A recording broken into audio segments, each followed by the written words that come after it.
Okay, well, welcome to our Friends of Korea annual membership meeting.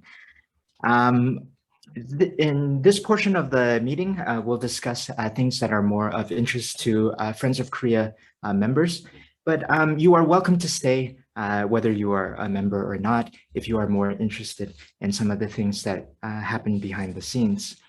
First of all, I'd like to introduce us again, or turn it over again to our president, Jerry.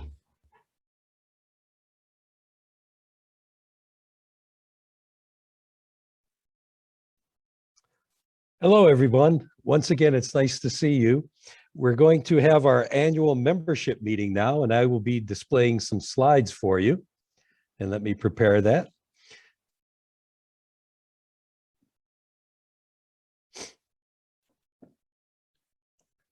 And what we'll be doing tonight, our agenda is a welcome, and Danny has welcomed you. And again, I want to welcome all of you to our membership meeting. As you can see with the public program, with a wonderful presentation by Connie Chung Jo and the awarding of the O'Donnell Award to Mr. Kim, you could see that the organization is not only committed to service, but also recognizing outstanding individuals that have an impact on all of us. I will describe our membership, the FOK activities, then Nancy will give a financial report. Linda Tobash will talk about our election results. We'll have any other business that anyone wants to bring to the board, and then we will have adjournment. For the past year, I just want to recognize and give a shout out to our board of directors, and you can see their names listed here. You may or may not know that FOK is a completely volunteer-run organization. The only administrative fee we have is paying our COO, Nancy Kelly, a robust salary of $1. And I think it's worked out to be a great deal for us. So thank you to the board for all your hard and volunteer work.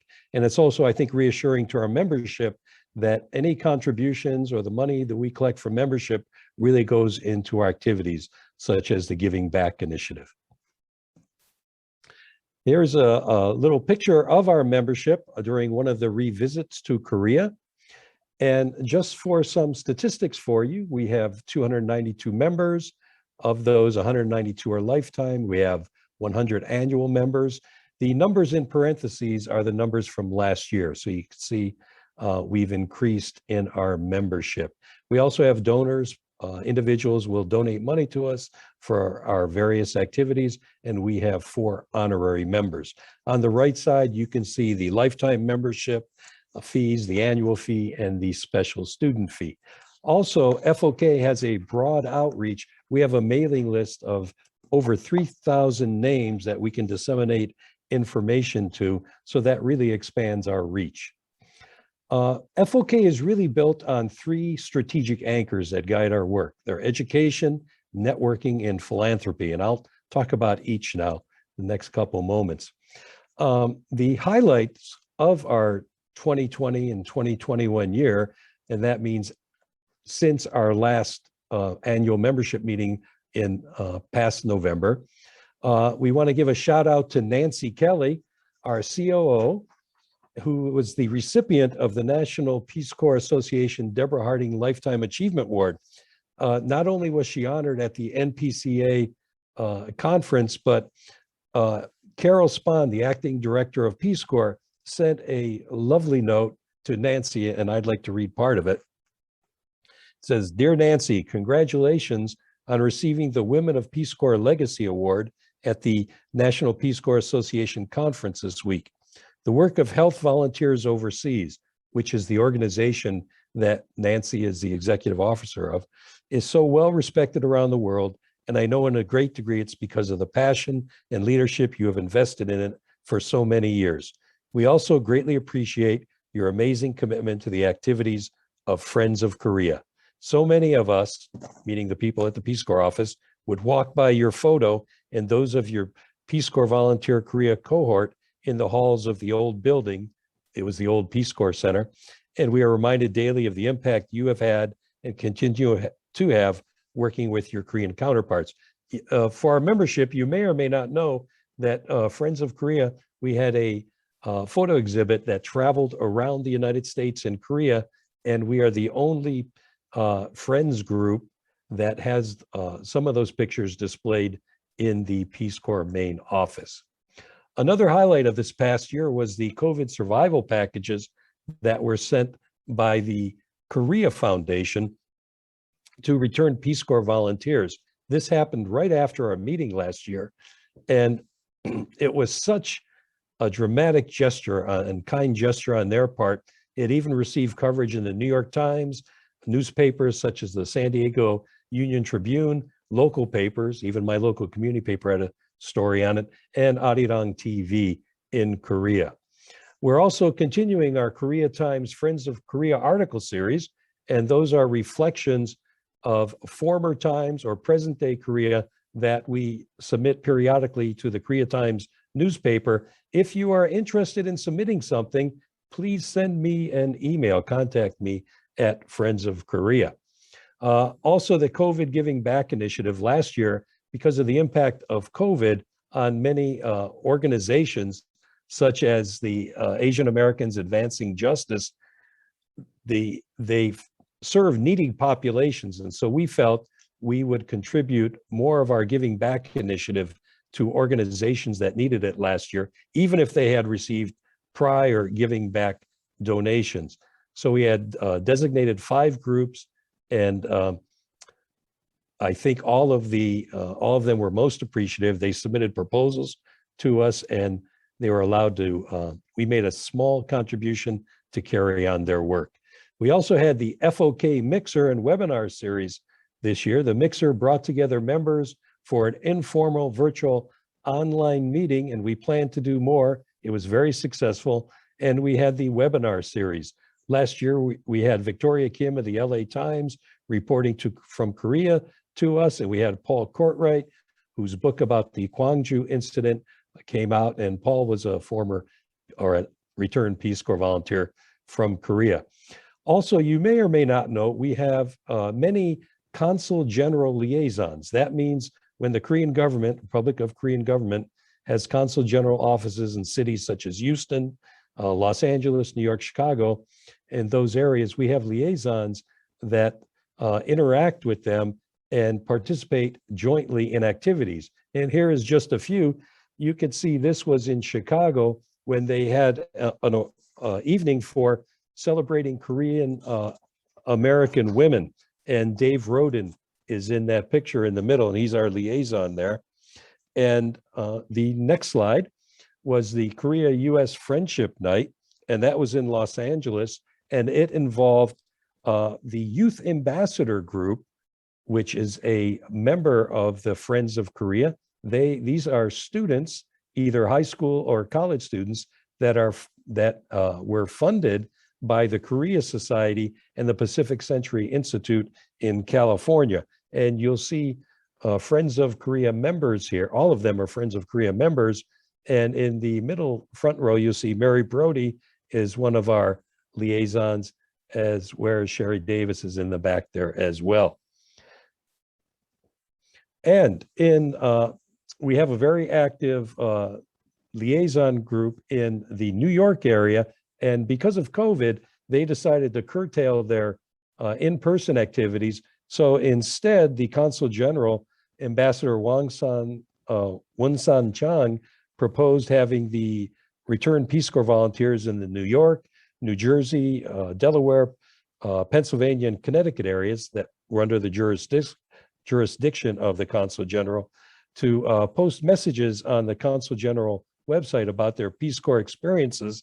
Those still remain on the website too. It's part of our outreach. And those members, I just want to give a shout out to John Carter, Bob Burkow, Ed Camarino, Linda Tobash, and Neil Landerville on that. And in celebration of those messages, the Consul General gave the Koryo Dynasty, the Glory of Korea book to all the members that were living in that 5-state jurisdiction. So it's a big shout out to them. Mary Brody received one of the liaisons, and you saw her in the previous picture, in the Los Angeles area, was given a certificate of appreciation by the Consul General there. And that is, as you can see, in appreciation for her work, not only as a returned Peace Corps volunteer, but also as for Friends of Korea. And this really highlights the third goal of Peace Corps, which is to strengthen America's understanding about the world and its peoples. And in our case, it's about Korea. Now, I don't want to leave you with the impression also that Friends of Korea is only returned Peace Corps volunteers. We have many members from a variety of backgrounds, but we all have this affection for Korea, and we have this desire to continue serving to promote this understanding between Korean and Americans. And also, I'd be remiss if I didn't mention Greg Engel and Ambassador On down in Texas as they work to get the annual meeting. For 2 years now, we've tried to get down to Texas. COVID-19 has thwarted our efforts, so we hope to get down there. And I want to give a shout out to all the liaisons. I don't have enough time to recognize you all, Greg Caldwell and everybody in the, Greg is up in the Northwest part of the United States. All the liaisons are very active, and we're very proud of the work they do. This is just a sample of some of the efforts in this past year. Friends of Korea also is involved in education. Again, COVID-19 somewhat curtailed our efforts in this, but we're hoping to have more in-person educational outreach efforts as the COVID-19 improves. Also, we have many partners that we interact with: the Korean Embassy, the Consuls General, the Ministry of Foreign Affairs, the Korea Foundation, who has sponsored all of the revisits back to Korea. A big shout out to President Lee of the Korea Foundation, who has been very supportive of returned Peace Corps volunteers, but also of Friends of Korea. And the Korean Economic Institute, we've partnered with them. And of course, the Korea Society in New York City, which is headed by Tom Byrne, who is also just leaving right now the board of Friends of Korea. Also, the National Peace Corps Association and its counterpart, KOICA, in Korea. For those of you not knowing Korea, I guess you could say it's the American version or the Korean version of Peace Corps, or maybe Peace Corps is the American version of KOICA. And finally, a shout out to the Pacific Century Institute, which is also part of the Youth Ambassadors Program with the Korea Society. And the goal of that program is to increase mutual understanding between Korea and America, and they focus on the younger generation of Americans. So they're typically high school students before they go into the university. Philanthropy is also a part of Friends of Korea. As you've noted before, Danny talked about the Giving Back initiative. In 2021, again, the Asian Americans Advancing Justice in LA is the recipient. And in 2020, I mentioned during COVID, these were the organizations that we contributed to. Past Giving Back recipients are at the bottom of the page. I'll let you take a look at that.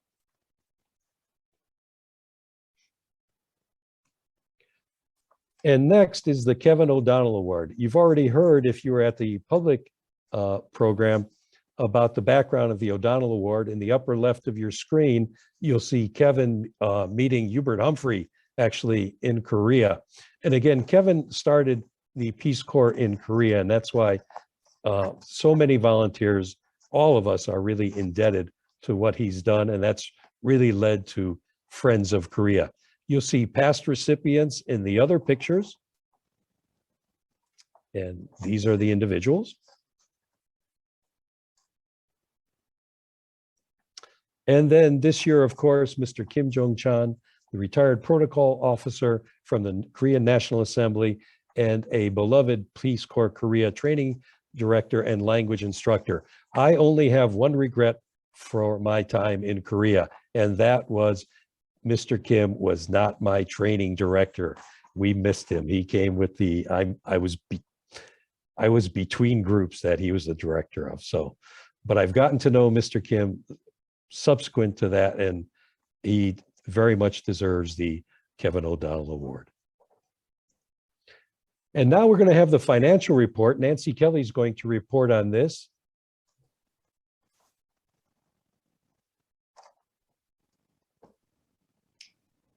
Okay, thank you, Jerry. It's a pretty straightforward financial report. This is done on a cash basis. So this reflects monies in and monies out between the 1st of January and the 28th of October, or the 30th of October. As you can see on the income side, most of it is dues and donations. The restricted donations are gifts that were specifically tied to the Giving Back initiative. And miscellaneous is truly small little things, such as we participate in the Amazon Smile program. So if you designate Friends of Korea as your charity of choice, we'll get a certain percentage based on your purchases. So something to consider. Under expenses, perhaps the line that is most out of sync with expectations is the licenses, fees, bank and credit card. It is about $600 higher than expected. And that's a reflection of the fact that, as many of you know, there was to be a reunion in Washington, D.C., and Friends of Korea was acting as the fiscal sponsor for that. So we were taking the fees in, and then at some point, the event was canceled and we had to refund all the fees, refund all the registrations. Unfortunately, the fees for the charges remained. So we had a higher than normal charge on bank and credit cards, but everything else is pretty much standard. We have had the one Giving Back grant that we've given out in August on the occasion of that terrible event in Atlanta, Georgia. We gave a gift to the National Asian Pacific American Women's Forum in Atlanta. And as you heard earlier in the public meeting, we will be giving another grant, Giving Back grant to Connie Chung-jo's organization in LA. We do post the final financial report annually on the website. If you go to the About Us tab, and then you'll see a drop down for annual reports. We have all the financial reports there, and we do also prepare a narrative, which will be available. Those are usually ready and posted by the end of March, early April. So happy to answer any questions either now or later if you have any. Thank you.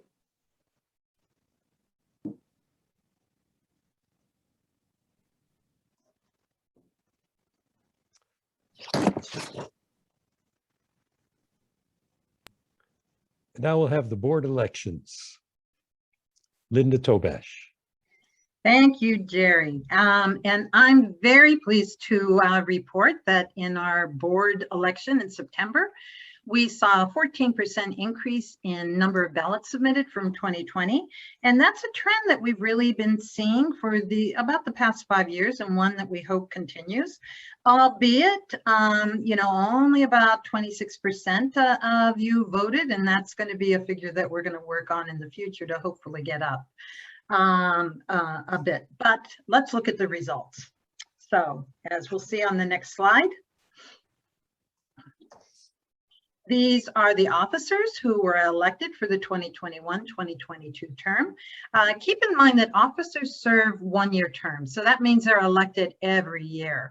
And I'm very glad, and I have to say relieved to say, that everyone who you see represented here is currently serving in these positions this year.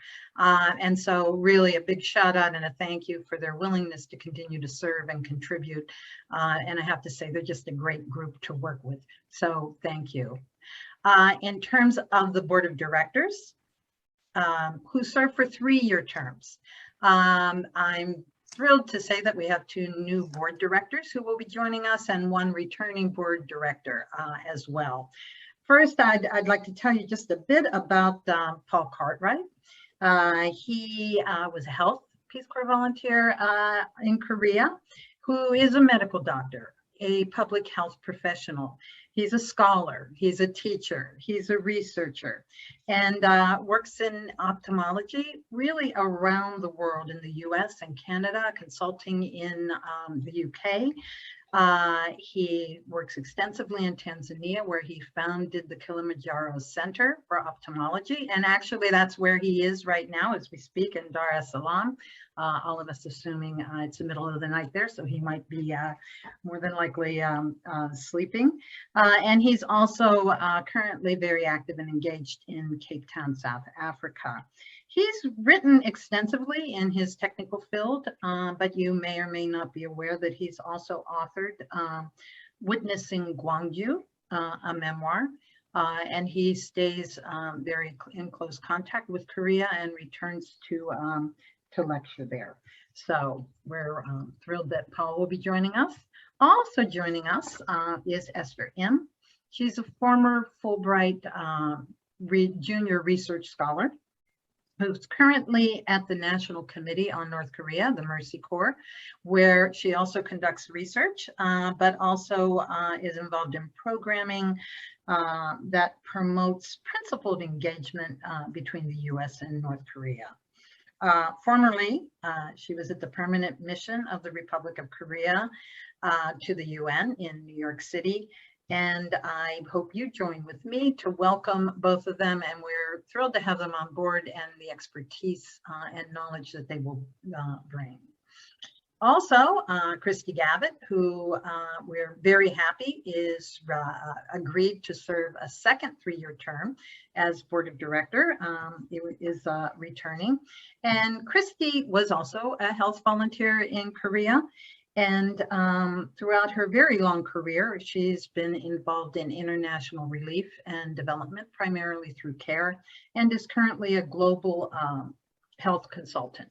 So welcome back, Christy, who's currently serving in this position as well, and to our 2 new board members and to all our officers, who actually, the new board term starts at the end of this business meeting, so that's just in a few minutes. But that means that our 2 board directors who are rotating off the boards, their terms of service will end. So Jerry, I turn the screen back over to you for a few words of appreciation. Thank you. Yeah, it's my pleasure really to extend my appreciation to Tom Byrne and Todd Wilkinson, who've served on the board and contributed in so many ways. And it's been a delight for me to learn from them and to work with them together.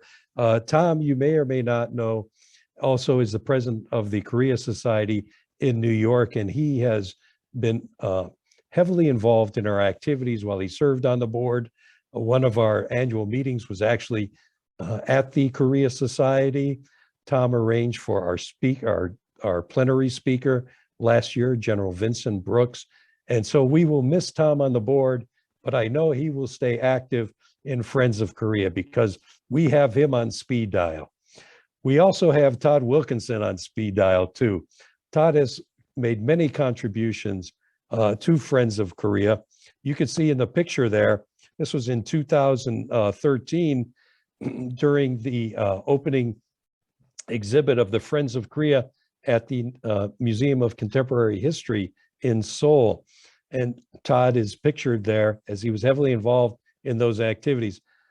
Todd and his wife, Suk, have supported us generously and very actively during revisits. They helped and acted as liaisons with the sponsors, the Korea Foundation of the program, and interfacing with the volunteers to make sure everything went smoothly. So a big virtual round of applause for both Tom and Todd. We'll miss you, but again, we have your phone numbers, so we won't get you too far from us. Okay, next, other business. Is there any other business to bring to the board from any of our membership? Any questions you have? And again, you could put it in the chat.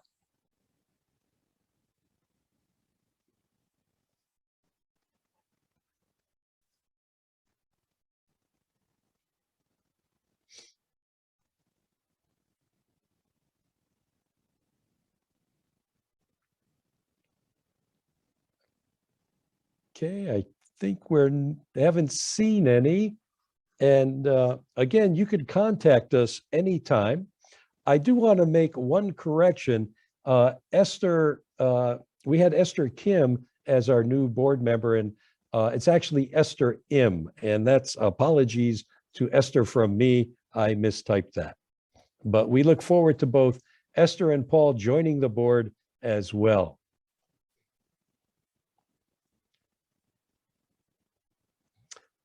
And finally, if you want to become involved in Friends of Korea, here is some ways to do this.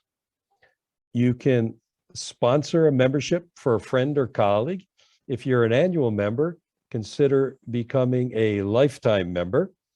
If you'd like to consider a donation to support FOK's activities, you've seen the activities described previously.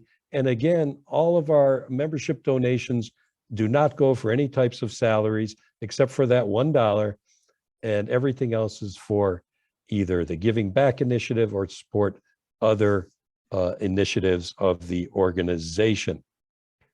And you can also become involved with the board. If you're interested in running for the Friends of Korea board or any other activities, if you have some ideas, feel free to contact us. And we'd be more than happy to hear any suggestions that you have. And finally, what I would like to do is have a big shout out to, again, the membership for attending tonight, for our board. Particularly, I want to thank Ekaterina Mojaeva and Jenna Gibson. They're the ones that are handling the tech aspect of this program behind the scenes. Linda Tobash, Nancy Kelly as well. We got together. The board itself, we're involved in the planning of the public program and the membership meeting that we are having right now. And again, President Lee of the Korea Foundation, Ambassador An, Connie Chung, and everybody that is involved. I don't have time to thank everyone, but we really appreciate everyone's efforts. I hope you get the feeling tonight that Friends of Korea is not, it's an organization, but it's like a family too. We all enjoy each other's company.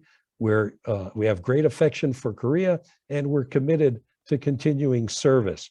And for those of you that don't know, also the third goal of Peace Corps is to provide mutual understanding between Americans and Koreans, and for us to have Americans know more about the country that we served in.